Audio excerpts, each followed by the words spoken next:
Hello folks and welcome to the weekend warm-up with me, Will Buxton, and him, Lawrence Barretto, from here in Mugello, and it is glorious to be, well, in the shadow of the Tuscan hills in the valley. It's just glorious, isn't it? I think this might be the most beautiful setting for a racetrack that I've ever experienced. Yeah. It's extraordinary. Everywhere you look around this place, it's beautiful. It is absolutely stunning. Of course, the inaugural Tuscan Grand Prix, the first time that Formula One will race here at Mugello. And I think if one thing is certain, it is going to be a fast Grand Prix.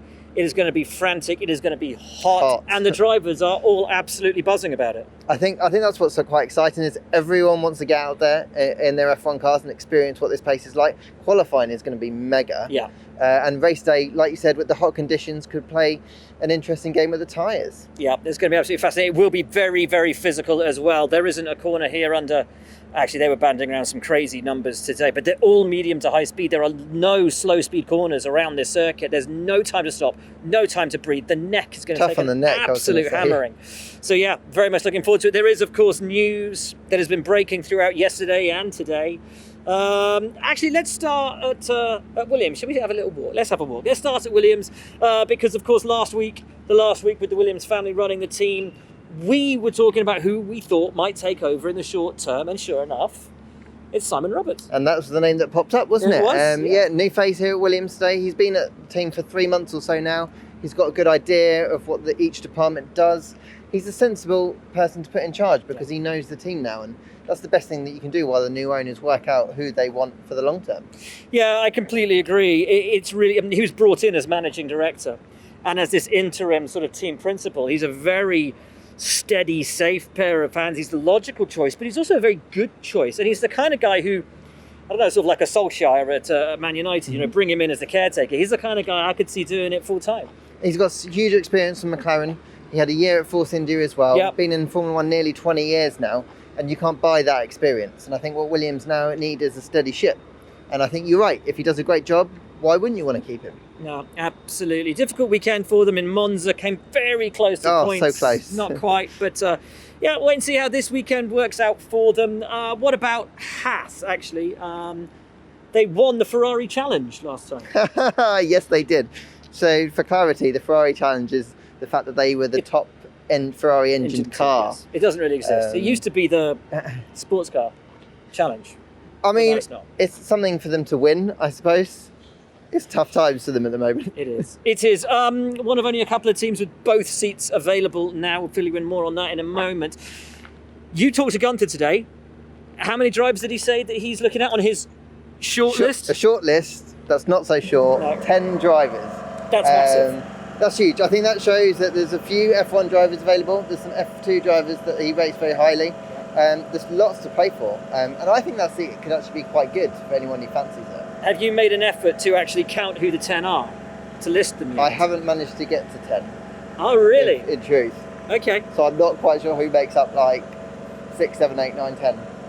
I could probably do 4. 5, yeah. Okay, 4 or 5. Interesting. Do you want to name them? I think that obviously you could keep the 2 Yeah, that are in Grosjean, place at the Magnussen. moment. Hulkenberg, Yeah. Perez, That'll bring us and I through. would say Schwartzman. Yep, Schwartzman. Schumacher. Schumacher, I think, is heading to Alfa Romeo, if he indeed makes it to Formula 1. Eilert. I don't think there's a place. Well, he said there's 10. So there's 2 places, aren't there? There is. I suppose he could be on that list, yeah. I suppose so. And then it kind of starts to dry up, doesn't it? Then we run it out. Yeah, then when we're running out. Okay, let's talk about Alfa Romeo very quickly, because when that second half of the race restarted in Monza, they were right up at the sharp end and both finished out of the points behind the Haas of Romain Grosjean. You know, Kimi after the race was quite short, and you know, talking to the guys today, they were just, there's so much frustration here that on the soft tyre, that second half of the race, they just dropped like a stone. The trouble is, they're making baby steps, but those baby steps aren't enough to make them feel a lot much better about the situation. Yeah. It's going to be another tough weekend here. I just can't see how they can make a massive jump because they haven't really been making developments at each race and to help them make those steps forward. The big talking point of the day. And it really kicked off last night. Actually, I don't know if Steve, if you can see up in the window up there, he's having his dinner at the moment. Can you see Perez up through the windows there, or is that a bit difficult? If you go to the left a little bit, he's just sitting up there having his dinner. But we got a press release from Sergio Perez last night, which says, "I will not be racing. I will not be here next year at Racing Point or Aston Martin. It's come to an end." And it was, I think, a press release filled not only with sadness, but also no small amount of disappointment and upset. You could almost feel the pain that came off the words on that press release, because it really hurt Checo that it's come to an end like this. He's been at the team for so long. He saved them when they needed to save him by putting them into administration. He's got them almost single-handedly the 4th place that they got in the championship. He's got them almost all their podiums, 5 out of 6. So for him to suffer and to leave the team when they're doing so strongly, it's really hurt. It is. I know a number of the boys in the team found out through Checo's Instagram post. Wow. Checo's number 1 commenting on there saying that the entire garage is, quote, gutted. It has the capability here to really rock this team that seems to be on such a sure footing at the moment, because there's genuine disappointment that this guy that did secure a lot of their futures has been sort of just kicked to the curb like that. Well, Checo has always referred to this team as a family. Yeah. So I think when a family member leaves or is pulled apart, obviously the rest of the family probably aren't going to be that happy about it. I wonder how quickly they'll be able to turn a corner though, because in Sebastian Vettel, they've obviously got a driver with huge talent and huge success. Well, this is it. And Checo said to me today, look, I know my boys are upset, but the one thing I've said to them is, guys, you're getting Vettel. Mm-hmm. You're getting a 4-time world champion. You just welcome him like you did me, and it's going to be amazing. We talked about this morning. Is Seb the right man for the team? I think he is. I think that he's still got a lot left to give. I think he's still hugely talented, and he's now got a team that are going to put their arm around him. Yeah, that's what it means. And just really help him. Yeah, and it's a fascinating one, really, for Seb. I said to him, how close have we come to losing you? And he said, well, it depends on your metrics of where's close to what. He said, but yeah, I was thinking about walking away. He said, interestingly, he decided on the team very quickly. It was just like, yeah, absolutely. The management is right. The direction is right. The investment is right. That wasn't his question. The question was a personal one, purely personal. Do I want to be doing this still? Do I still want to be racing? And in the end, he said, yeah. And the day that I don't want to be racing, the day that I don't draw that joy out of it, that's the day I'll walk away. But right now, I've still got something left that I want to do. I suppose the truth is that Racing Point, soon to be Aston Martin, was the best package available once the McLaren, Renault doors shut, kind of that merry-go-round came down. But at the end of the day, you're right. It was good that he picked that team because he knew what he had to do. Then it was just a case of, does he want to stay or does he want to go? Yeah, and I wonder how much that podium last time out in Monza for Lance Stroll actually showed him, look, here's a team that is capable. Because even with Perez or Stroll, whichever way round it was in that race, first half it was looking like Perez, second half it was looking like Stroll. That car was there, just like the McLaren was, on absolute merit all the way through that race. And I think he sees some good prospects there. Well, it's important to him when he made this decision that he had a car that was capable of fighting at the front. I don't think he had any interest in fighting in the lower midfield or any below. He's not enjoyed this year, clearly. So I think when he sees these results building up, and they are gradually making progress and starting to make a little bit more out of the package that they've got, I think that probably would have influenced his decision. Down here at Renault, then, it's just not quite coming together for them, is it? No, I think we had really high hopes for them in Belgium, and it was a very strong result, but that didn't carry through to Monza. And now I'm wondering, well, are they just lacking the consistency? They can have those high points, but there's too many lows. And Ocon was fuming at the end of the race. He got on the radio, was absolutely seething with the team. They said, "Hey, can it? Bring it back. We'll talk about it. We'll talk about it later." But he wasn't happy. He says they've got a lot to do in order to get it plugged in on a Sunday afternoon. It'll be an interesting one for them around here. Medium to high downforce track. Do we expect them to go well, or is it still that deep and desperate unknown about the team? I think for Renault in particular, it's still that deep, desperate unknown, and I think a little part of them themselves don't quite know how the car's going to perform. I think they know fundamentally they've got a package that they can understand it, they can perform very strongly, but they don't seem to be able to do that on a consistent basis. Well, we talk about consistency. Oh yeah. AlphaTauri. They, in qualifying, are usually there or thereabouts, either busting one driver into the top 10, usually Gasly, or sitting around that 11th, 12th place. But come Sunday afternoon, the car lights up, the drivers light up, Obviously, circumstance played its part in Monza, but you got to make your own luck sometimes, and Pierre fought brilliantly. I thought Fiat was really unlucky because his strategy, just like Gasly's in Spa, was ruined by that safety car and ultimately the red flag. But before then, he was looking great too. These guys they're real contenders for points every weekend. I think so. I think what you said about Gasly taking his opportunities, he's got to do that, and he always does seem to manage to do that. Kvyat's had the worst luck, I think, this year, but he's really happy with how he's driving, and that's what I really like. He seems confident, and that means when things start to fall his way, hopefully things will improve on the results side. Yeah, absolutely. Gasly, obviously, on cloud 9 at the moment. Yes, still. We have to ask the question, where does he go next? What does this do for his career? Does it move him back into consideration for Red Bull? Is Albon's seat under pressure? Or if every time these guys at AlphaTauri get a good result, is that going to be the question? I think it is, unfortunately. What isn't helping is that while Alex is driving all right, he's not driving brilliantly. And I suppose until he starts delivering strong results consistently, that question's always going to be there. Do I think that Pierre's going to go back to Red Bull? No, I don't, if I'm honest. I think that while he has had a really strong result, I don't think he's quite going to make the step back up, because I don't think Red Bull and Helmut Marko, that's their strategy. I just don't think that's what they want to do. So does Albon stay there, or does somebody else? I mean, look, if it's not going to be Gasly, and frankly I think Gasly would deserve another shot. Oh, he definitely If it's not going to would. be Gasly, and if Albon isn't quite there, Sergio Perez is free now.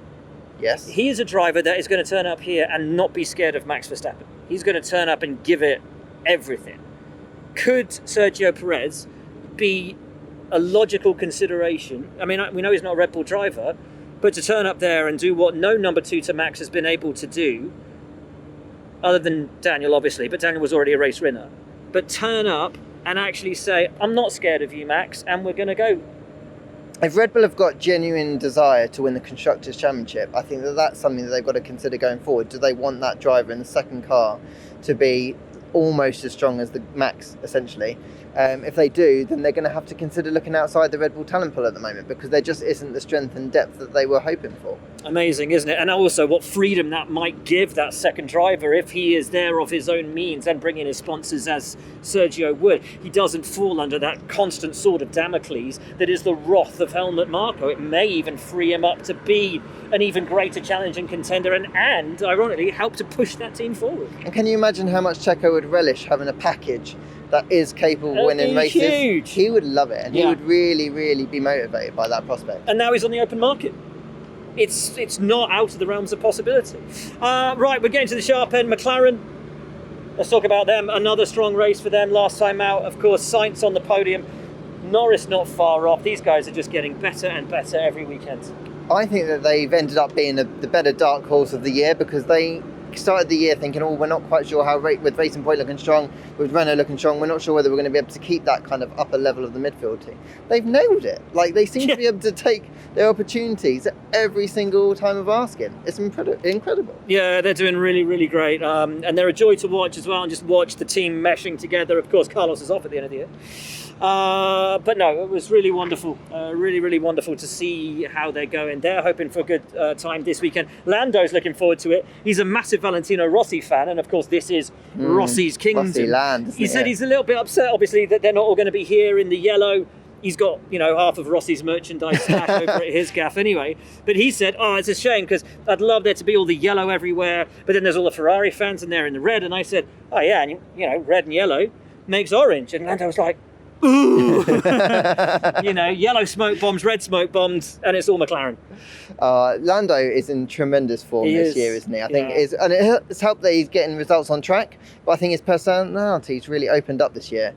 He was trying not to be so silly and a bit more serious, but actually, in effect, he's continued to be just Lando, and his results are coming, but the results are coming on track, aren't they? This is it, and finally Carlos's luck turned the corner. It did. And they need that in their fight for third in the Constructors' Championship. Both drivers scoring good points, and it finally seems like it's all clicking.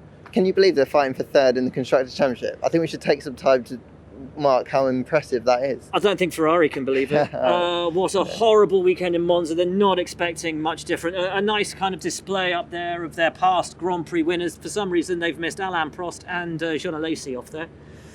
But they got Kimi quite a few times. Kimi loads, but no Prost and no Alesi. No love for the French drivers, clearly. They're Their weekend isn't looking very promising here. No, and I feel for them because it's obviously their 1,000th race. They've got a new livery on the car. Well, old livery because it's the old colour. Yeah, it's kind of a burgundy. Yes. There's almost a hint of maroon. purple in it, weirdly. It's nice. The overalls, though, they haven't gone for the retro look of the overalls. It's that kind of maroon, but it's got a yellow maroon. stripe. Looks like Iron Man. Ah, yeah. I don't think they're going to be like Iron Man around here, though. No. No, it's going to be a tough weekend for them. To Not tough for Mercedes, these guys. the Thanos of Formula One.